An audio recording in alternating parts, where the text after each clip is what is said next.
आईने जी भेणूं आपा शहजादी बलोच, आपा शमी मारा, आई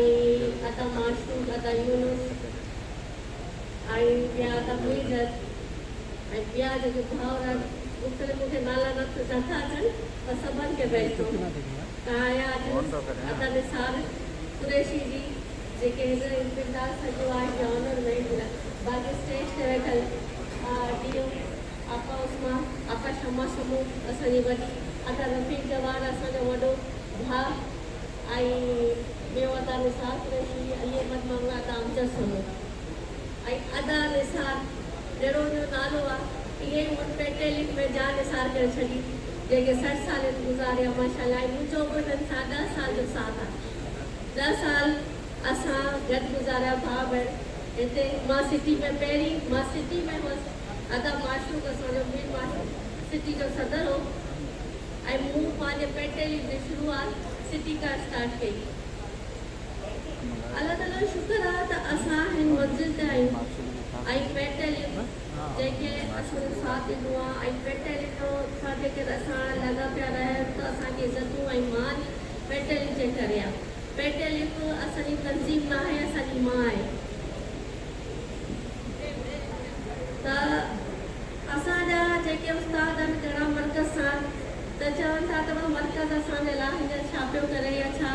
हेॾो उस्तादनि जे लाइ कहिड़ा कमु असां तव्हांजो ख़ुशख़बरी ॾियणु था चाहियूं त हाणे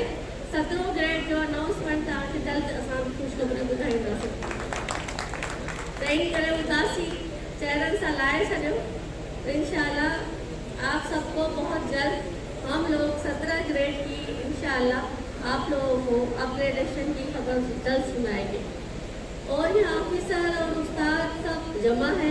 बहुत सारे ऑफिसर्स हैं मेरा कुछ ऑफिसर से ज़्यादा वास्ता नहीं पड़ा और ना ही मैं ऑफिसर जहाँ भी मैं जाती हूँ ना मेरा उठना बैठना है हाँ अगर मेरे उस्तादों का काम बढ़ जाता है तो मैं ज़रूर उनके पास मेरी हाजिरी लगती है तो बड़े दबंग तरीके से लगती है नहीं तो दूर से सलाम दुआ होती रहती है उन लोगों से लेकिन मैं अभी हमारे पास फीमेल डी आई है अकाउंट में तो मेरी उनसे रिक्वेस्ट भी है इल्तिजा भी है और एक समझो फीमेल हूँ मैं और नायब सदर फीमेल के अहदे से हूँ तो मेरी उनसे एक रिक्वेस्ट रहेगी तो जब भी उनके पास फीमेल आए तो वो उनको अच्छा रिस्पॉन्स दें उनको फीमेल के से ज़्यादा रेस्पेक्ट दें क्योंकि फीमेल एक तो हमारे उस पेटेलिक तंजीम में बहुत कम है आगे और उनको इज्जत देना उनका फ़र्ज है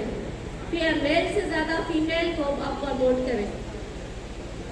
जितने भी हमारे पास हैदराबाद सिटी में जितने भी आज तक ऑफिसर आए उन लोगों ने फीमेल के ऊपर थोड़ा कम ही नज़र रखी है उनको पीछे ही रखा है और मेल को ज़्यादा प्रमोट किया मेल के साथ ज़्यादा उनका उठना बैठना और इस तरह से रहा लेकिन आप बड़ा हम लोग की एक रिक्वेस्ट है कि आप लोग जब भी फीमेल आए तो उनको एक इज्जत के दायरे में इज्जत से उनसे बात की जाए खैर ये तो हमारी पेटेलिक की अपनी रुदात है दास्तान है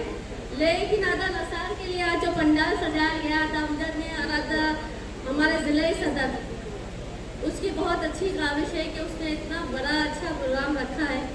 उसके लिए थैंक्स कि बहुत अच्छा प्रोग्राम है और ऐसे उस्तादों के ऑनर में प्रोग्राम रखे जाना चाहिए और हिन खां मां थोरो उर्दू में ॻाल्हायो इन करे त थोरो उर्दू उस्ताद बि असां साम्हूं आहिनि त उर्दू इन करे ॻाल्हायो त थोरो मीडिया ते बि असांजो ई पैगाम अची वञे पर अदा निसार